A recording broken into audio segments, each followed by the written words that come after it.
মনোনয়ন জমা করার পরই প্রচারে ঝড় তুললেন ময়নাগুড়ি বিধানসভা কেন্দ্রের তৃণমূল কংগ্রেস প্রার্থী রামমোহন রায়।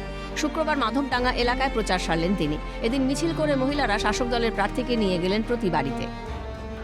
সকাল থেকে জনসংযোগে ব্যস্ত ময়নাগুড়ি বিধানসভা কেন্দ্রের তৃণমূল কংগ্রেস প্রার্থী রামমোহন রায়। আমরা দেখছি যে তিনি মিছিল করছেন, একেবারে তিনি দীপনগর এলাকাতে রয়েছেন ময়নাগুড়ি বিধানসভা।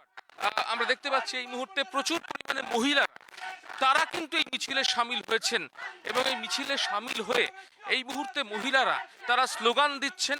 রামমোহন রায় রাস্তায় যাদের সঙ্গে সাক্ষাৎ হচ্ছে তিনি কথা বলছেন। ময়নাগুড়ি বিধানসভা এই মুহূর্তে কার্যত একেবারে শিয়ানে টক্কর চলছে। রামমোহন রায় তৃণমূল কংগ্রেসের প্রার্থী, তিনি জনসংযোগ সারছেন। কার্যত ময়নাগুড়ি বিধানসভার যে মানচিত্র, সেই মানচিত্রে আপনি কি বুঝতে পারছেন? গতকাল আমি যখন নমিনেশন দিতে যাই তখনই আমি একটা ফেসবুকে পোস্ট করেছি যে ময়নাগুড়ির গণদেবতার আশীর্বাদ নিয়েই আমি নমিনেশন দিতে গিয়েছি। ময়নাগুড়ির গণদেবতার সিদ্ধান্ত নিয়েই নিয়েছে যে 2026 সালের আমাদের সকলের প্রিয় জননেত্রী মমতা বন্দ্যোপাধ্যায় ও জননেতা অভিষেক বন্দ্যোপাধ্যায়ের আশীর্বাদ ধন্য প্রার্থী রামমোহন রায়কে তারা জয়লাভ করাবে, শুধুমাত্র সময়ের অপেক্ষা। তো সেই জায়গায় দাঁড়িয়ে থেকে মানুষের আশীর্বাদ মমতা বন্দ্যোপাধ্যায়ের সঙ্গে আছে। মানুষের গণদেবতা এবার সিদ্ধান্ত নিয়ে নিয়েছে ময়নাগুড়ি এবার তৃণমূল কংগ্রেস জোড়াফুল ফুটছে। বিরোধী দলের প্রার্থী জট এটাকে অ্যাডভান্টেজ এনে দেবে? প্রশ্নের উত্তরে জানালেন ময়নাগুড়ির গণদেবতা সিদ্ধান্ত নিয়ে ফেলেছে রামমোহনকে জেতাবে। ময়নাগুড়ির গণদেবতা যখন সিদ্ধান্ত নিয়ে নিয়েছে, এবার ঘরের ছেলে, আপন ছেলে, নিজের ছেলে যখন কাছে ডাকি তখনই পাই, ওরা সিদ্ধান্ত নিয়ে নিয়েছে। অনেক জায়গায় আপনারা দেখছেন পোস্টার, আমি কালকে বাড়ি থেকে বেরোনোর সময় দেখি যে ঘরের ছেলে রাম, যখন দেখি তখন পাই। তো সেই জায়গায় দাঁড়িয়ে থেকে ময়নাগুড়ি গণদেবতা সিদ্ধান্ত নিয়ে নিয়েছে রামকে জেতাবে। তো সেই জায়গায় দাঁড়িয়ে থেকে তাদের মধ্যে একটা ভীতি কাজ করছে।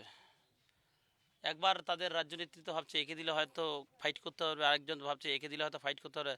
তারা নিজেরাই সিদ্ধান্ত নিতে পারছে না যে ময়নাগুড়ি আদৌ প্রার্থী দিতে পারবে কিনা। তো সেই জায়গায় দাঁড়িয়ে থেকে গণদেবতার রায় এদিকেই আছে। তারা কে প্রার্থী হলো না হলে আমাদের দেখার দরকার নেই। তারা নিজেদের মধ্যে একবার কৌশিকবাবু হওয়ার পরে তারা তালা লাগিয়ে দিয়েছে তাদের অন্য একটা টিম। আর তারা বিক্ষোভ দেখিয়েছে যে এই বিধায়ককে আমরা কোনোদিন পাইয়ে নেই, আমরা একে নিয়ে কিভাবে ভোট প্রচার করব।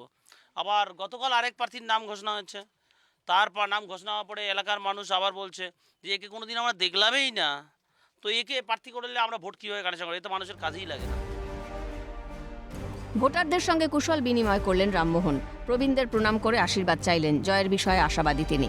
পাশাপাশি মহিলারা সাফ জানালেন সারা বছর রামমোহন রায়কে ফোন করলে পাওয়া যায়, যে কোনো সমস্যায় পাশে থাকেন তিনি। অভিভাবকের মতো পাশে আছেন বলে মহিলারা সুরক্ষিত।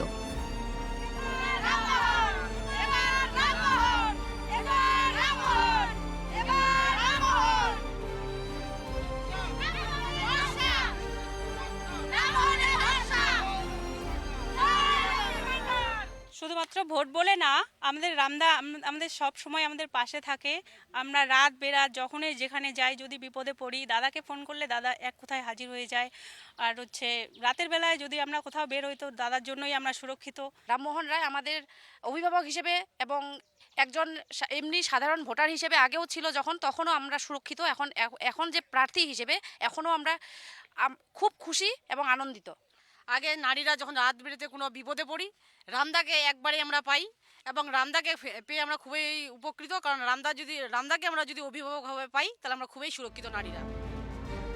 তিনি নিজে অর্থাৎ প্রার্থী রামমোহন রায় তিনি নিজে কিন্তু বলছেন যে প্রত্যেকের বাড়িতে পৌঁছচ্ছেন এবং ময়নাগুড়ির মানুষ তারা সিদ্ধান্ত নিয়েছেন ঘরের ছেলে রামমোহন রায়কে নির্বাচিত করার। জাকির সঙ্গে রাজা সাহা, ক্যালকাটা নিউজ, ময়নাগুড়ি, জলপাইগুড়ি।